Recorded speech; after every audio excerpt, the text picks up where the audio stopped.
Hello students, कैसे हो आप सब लोग। आई होप कि आप सब मस्त होंगे, घर पर पूरी तरह से स्वस्थ होंगे। तो एज यू ऑल नो, हमारा चैप्टर नंबर 4 चल रहा है और उसमें हमने 3 टाइप के हाइब्रिडाइजेशंस कंप्लीट किए। एक है एसपी, दूसरा है sp2 एंड तीसरा है sp3। ये तीन हाइब्रिडाइजेशन को हमने कंप्लीट किया है और उसके हमने एक्स्ट्रा एग्जांपल्स भी प्रीवियस लेक्चर के अंदर कंप्लीट किए। अब हमें यहां पर 2 मॉलिक्यूल्स का फॉर्मेशन कंप्लीट करना है। तो आज के इस वीडियो लेक्चर के अंदर मैं आपको 2 मॉलिक्यूल्स का फॉर्मेशन भी कंप्लीट करवाऊंगा। एक है फॉर्मेशन ऑफ PCl5 जिसका sp3d हाइब्रिडाइजेशन है। लेकिन ये कैसे हुआ, यानी ये हाइब्रिडाइजेशन कैसे अक्कर होता है, उसके बारे में हमें पढ़ना है। अब हमारे पास जो मॉलिक्यूल है बच्चों, वो PCl5 है और जिसका सेंट्रल एटम P यानी कि फास्फोरस है। तो हम लिखते हैं फास्फोरस। अब फास्फोरस का ग्राउंड स्टेट इलेक्ट्रॉनिक कॉन्फ़िगरेशन क्या? तो यहां पर सेंट्रल एटम है फास्फोरस एंड सराउंडिंग एटम है क्लोरीन। क्या है? तो क्लोरीन है। तो फास्फोरस का atomic number Z equal to 15 होता है। Configuration 1s2 2s2 2p6। एक काम करते हैं, 1s2 2s2 2p6 3s2 3p3 और यहां पर मैं बस इतना लिखता हूं। 3d भी हम लिख ही देते हैं, 3d में अभी कोई भी इलेक्ट्रॉन नहीं है। अब क्योंकि ये ग्राउंड स्टेट में है, यहां पर ये इनके आउटर मोस्ट ऑर्बिटल्स है, ठीक है। या फिर हम एक काम कर सकते हैं, हम इसको यहां लिख सकते हैं 3s2 3p3 and 3d 0। 3s में है यूं,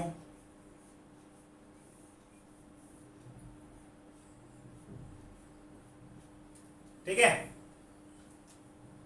अब जरा ध्यान देना, यहां पर 3s में कितने इलेक्ट्रॉन्स है? तो 2 है। 3p में 3 है।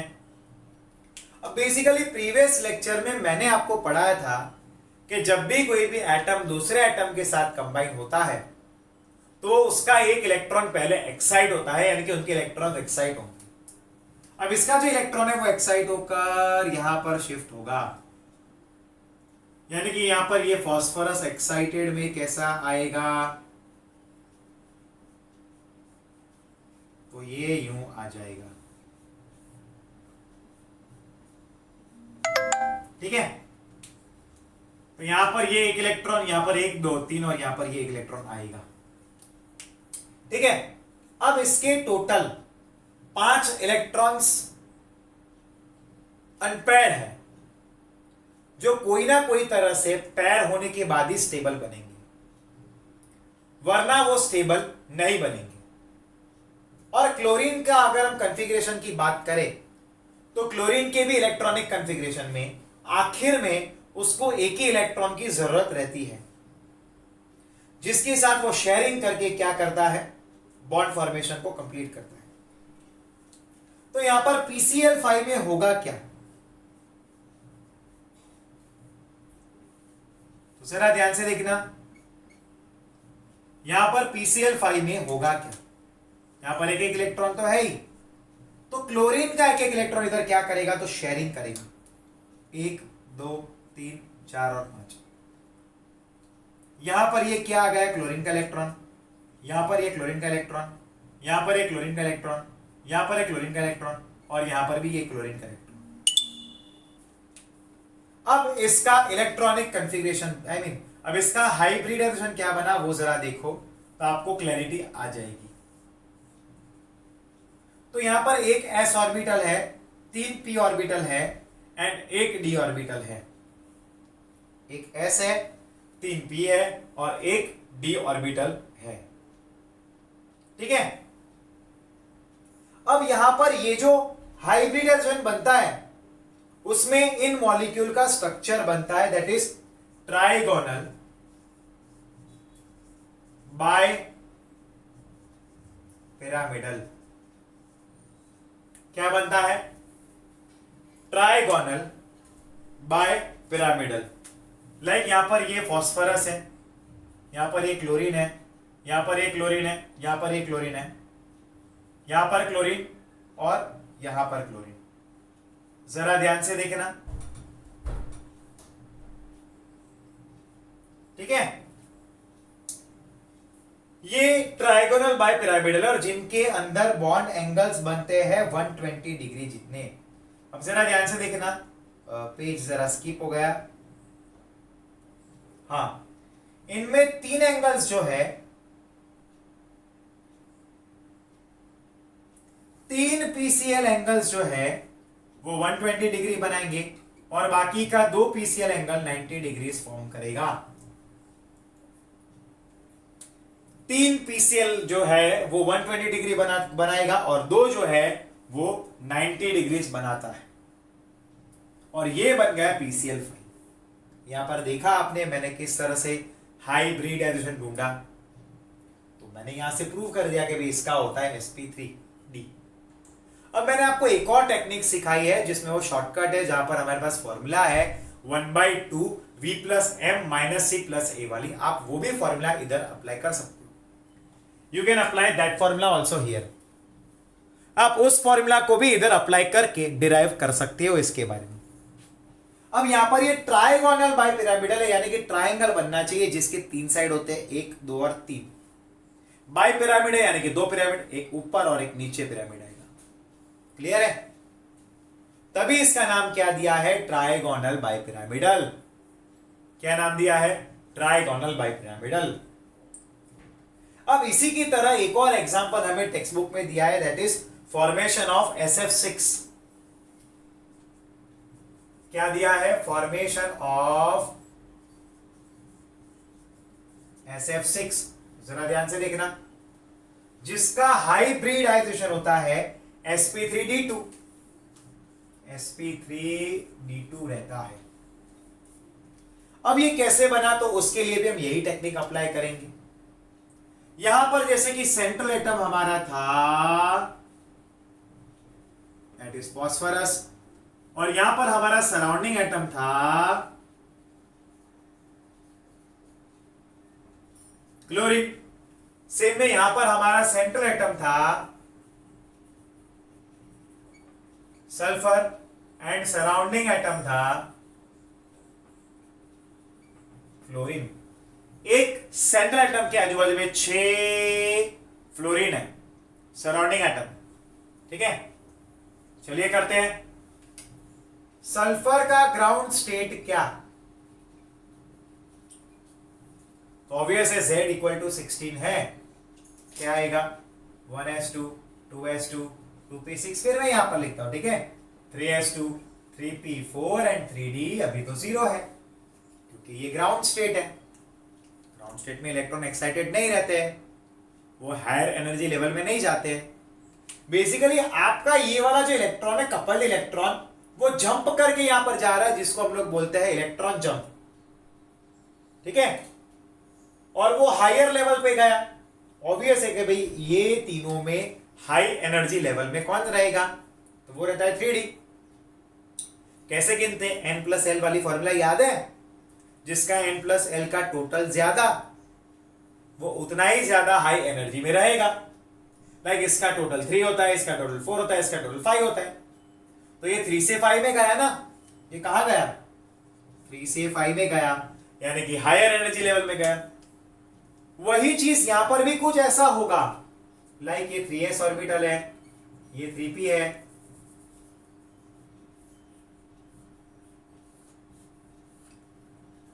एक 2 3 4 5, यहां पर 2 है। यहां पर कितने आएंगे? 2 इलेक्ट्रॉन्स आ गए, 1 2 3 और ये 4 आएगा। अभी इलेक्ट्रॉन्स कहां जाएंगे? जंप करके वहां जाएंगे। ये इधर आएगा और ये इधर आएगा। तो सल्फर का एक्साइटेड स्टेट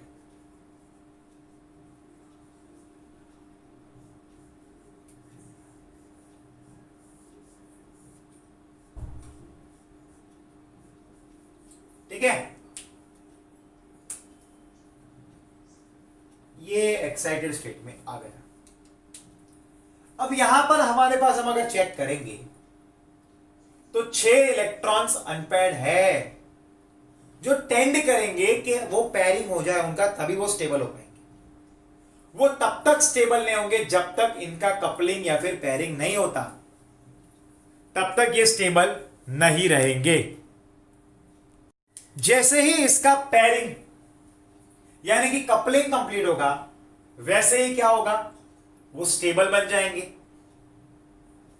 लाइक यहां पर 1 है, 3 है, 5 है, ठीक है। अब यहां पर 1 2 3 4 5 और 6। अब यहां पर एक फ्लोरीन का इलेक्ट्रॉन, यहां पर एक तीसरा, चौथा, पांचवा और छठा। Fluorine fluorine fluorine fluorine fluorine and fluorine, ये 6 इलेक्ट्रॉन्स उसके फ्लोरीन के आ गए। अब आप देखो, इतना पार्ट चेक करो कि इसका हाइब्रिडाइजेशन होता क्या है। अब चेक करो खुद से। तो इसमें एक s ऑर्बिटल है और 3 p है और 2 d है, sp3 एंड d2। तो इसका हाइब्रिडाइजेशन क्या बना, sp3 d2 बन गया। क्या बन गया, sp3 d2 बन गया। और हम लोग ये पढ़े हैं कि भाई ये sp3 d2 में ऑक्टाहेड्रल अपने स्ट्रक्चर बनता है। क्या इसका ज्योमेट्रिक स्ट्रक्चर होता है, ऑक्टाहेड्रल। एक सल्फर सेंटर में है, फिर एक ये फ्लोरीन, ये दूसरा, ये तीसरा, ये चौथा, ये पांचवा और ये छठा, ये 6 है, ठीक है। अपने ये सल्फर को यहां पर सेंटर में लगा देते हैं। क्लियर है।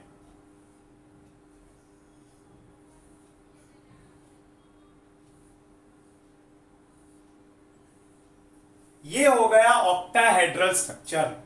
क्या बोलते हैं इसको, ऑक्टाहेड्रल स्ट्रक्चर। ये SF6 का ज्योमेट्रिकल शेप हुआ ऑक्टाहेड्रल। क्या हो गया, इधर ऑक्टाहेड्रल शेप हो गया है। और यहां पर हमारा ये टॉपिक खत्म होने के साथ इस चैप्टर का तीसरा topic that is VB theory भी खत्म। अब इसके बाद एक आखिरी थियरी हमारी बाकी है, that is molecular orbital theories. और ये चौथा आखिरी थियरी है, जिसमें अब इसके बाद हमें मैक्स टू मैक्स 2 से 3 लेक्चर की जरूरत है और फिर ये भी टॉपिक हमारा खत्म होगा। तो सबसे पहले मैं आपको मॉलिक्यूलर ऑर्बिटल थियरीज के सैलिएंट फीचर्स समझा देता हूं। तो उसके कुल मिला के 7 सैलिएंट फीचर्स है। पहला है, the electron in a molecule are present in various molecular orbital as electron atom. अब देखो, जैसे कोई भी मॉलिक्यूल का फॉर्मेशन होता है, तो जैसे इलेक्ट्रॉन्स एटॉमिक ऑर्बिटल में होता है ना, ये हमने जो बताया 1s 2s, वो क्या है, एटॉमिक ऑर्बिटल है। तो जैसे एटम्स में इलेक्ट्रॉन्स एटॉमिक ऑर्बिटल में होता है, सेम वे मॉलिक्यूल में इलेक्ट्रॉन्स मॉलिक्यूलर ऑर्बिटल में रहते हैं। मॉलिक्यूल में इलेक्ट्रॉन्स मॉलिक्यूलर ऑर्बिटल में रहते हैं, ठीक है। फिर नेक्स्ट पॉइंट है, the atomic orbital of comparable energy and proper symmetry combined to form molecular orbital. जो हमने हाइब्रिडाइजेशन में पढ़ा कि वही एटॉमिक ऑर्बिटल कंबाइन होते हैं जिनकी एनर्जी नियरली सेम रहती है और जिनके शेप्स भी नियरली सेम होते हैं, वही क्या रहते हैं, वही एक साथ रहते हैं, वही कंबाइन होकर क्या बनाते हैं, मॉलिक्यूलर ऑर्बिटल बनाते हैं। अगर सिमेट्री सेम नहीं है उन ऑर्बिटल की, तो वो कंबाइन हो ही नहीं सकते हैं, वो उनका हाइब्रिडाइजेशन हो ही नहीं सकता, ठीक है। तीसरा सैलिएंट फीचर है, while an electron in an atomic orbital is influenced by। अब देखो, अगर कोई भी एटम है हमारे पास, तो एक एटम का एक ही न्यूक्लियस होगा। तो एटम के अंदर इलेक्ट्रॉन्स जो रहते हैं वो सिर्फ एक ही न्यूक्लियस के इन्फ्लुएंस में रहते हैं, एटम के अंदर जो इलेक्ट्रॉन है वो सिर्फ एक ही न्यूक्लियस के इन्फ्लुएंस में रहते हैं, लेकिन मॉलिक्यूल के अंदर जो इलेक्ट्रॉन रहते हैं वो एक न्यूक्लियस से ज्यादा न्यूक्लियस के इन्फ्लुएंस में रहते हैं, क्योंकि मॉलिक्यूल 2 एटम का, 3, 4, 5 ऐसे अलग अलग एटम्स का बना रहेगा, तो वो उससे ज्यादा इन्फ्लुएंस में रहता है। नंबर 3, जितने भी एटम्स कंबाइन हुए हैं सामने उतने ही मॉलिक्यूलर ऑर्बिटल्स बनेंगे, लेकिन वो जो मॉलिक्यूलर ऑर्बिटल्स होते हैं एमओ, वो 2 प्रकार के रहते हैं। जरा ध्यान देना, मॉलिक्यूलर ऑर्बिटल एक होता है एबीएमओ और एक होता है बीएमओ। अब ये एबीएमओ यानी कि anti bonding molecular orbital, and BMO यानी कि बॉन्डिंग मॉलिक्यूलर ऑर्बिटल।